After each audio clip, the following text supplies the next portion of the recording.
আজকে আমি নিয়ে এসেছি সাবেকি পদ্ধতিতে কম তেল মশলা ব্যবহার করে কচুরলতির রেসিপি। তো চলুন দেখে নিই এটি আমি কিভাবে বানাচ্ছি। কচুরলতি বানানোর জন্য প্রথমে আমি ওভেনের ওপরে কড়াই বসিয়ে দিয়ে তার মধ্যে দিয়ে দিলাম 2 কাপ মতো জল আর সামান্য নুন আর একটু লেবুর রস দিয়ে কচুরলতিটা কিন্তু সিদ্ধ করতে দিয়েছি। কচুরলতিটা বেশ ভালো করে কিন্তু সিদ্ধ করব না, জাস্ট একটু হালকা ফুটে উঠলেই আমি নামিয়ে নেব, কেননা তা না হলে কিন্তু কচুরলতিটা গলে যেতে পারে। নমস্কার বন্ধুরা, আমার চ্যানেলে আপনাদেরকে অনেক অনেক স্বাগত জানিয়ে আমি শুরু করছি আমার রেসিপিটা।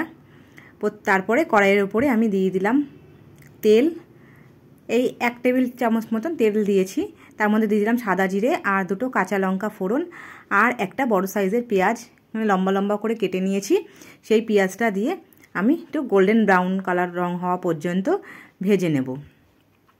পেঁয়াজটা কিন্তু বেশ ভালো করে ভাজতে হবে, নাহলে পেঁয়াজের কাঁচা গন্ধটা দূর হবে না।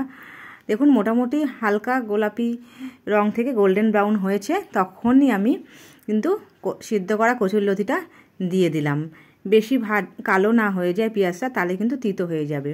তারপরে কচুরলতিটা দিয়ে বেশ ভালো করে ভাজতে হবে। দেখুন আমি যেহেতু কচুরলতিটা একটু সিদ্ধ করে রেখেছিলাম, তাই জন্য কিন্তু কচুরলতিটা হতে বেশি সময় লাগবে না। বেশ ভালো করে একটু ভেজে নেব। কচুরলতিটা সিদ্ধ করার সময় একটু লেবুর রস দিতে হয়, এই কারণে যাতে গলা না চুলকোয়।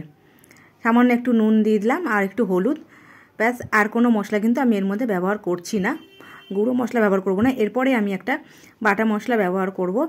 সেই মশলাটার যদি আপনাদের বুঝতে অসুবিধা হয়, এর লিঙ্ক ডেসক্রিপশনে দেওয়া থাকবে, আপনারা দেখে নেবেন কি কি মশলা। আমি এখানে 1 চামচ মতন কালো সর্ষে, 1 চামচ মতন সাদা সর্ষে, 1 চামচ মতন পোস্ত আর 2টো কাঁচা লঙ্কা দিয়ে পেস্ট করে রেখেছি, সেই পেস্টটা এর মধ্যে দিলাম। আর কিছুটা পেস্ট আমি রেখে দিলাম, একটু জল মিশিয়ে পেস্টটা ব্যবহার করব বলে। এইভাবে প্রথমে পেস্টটা দিয়ে একটু ভেজে নিলাম, তারপরে একটু জল মিশিয়ে যাতে ব্যবহার করলাম, তাতে কচুরলতিটা বাকিটুকুও সেদ্ধ হয়ে যাবে আর দারুণ দুর্দান্ত খেতে হবে।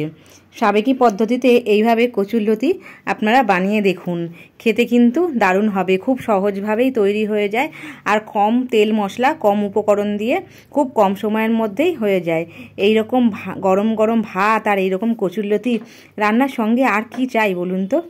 আমার আজকের রেসিপিটি কেমন লাগলো জানাতে ভুলবেন না, আর ভালো হলে লাইক শেয়ার সাবস্ক্রাইব করতেও ভুলবেন না। আপনি যদি আমার চ্যানেলের নতুন বন্ধু হয়ে থাকেন, তাহলে আমার চ্যানেলটিকে লাইক শেয়ার ও সাবস্ক্রাইব করার অনুরোধ রইল। ধন্যবাদ।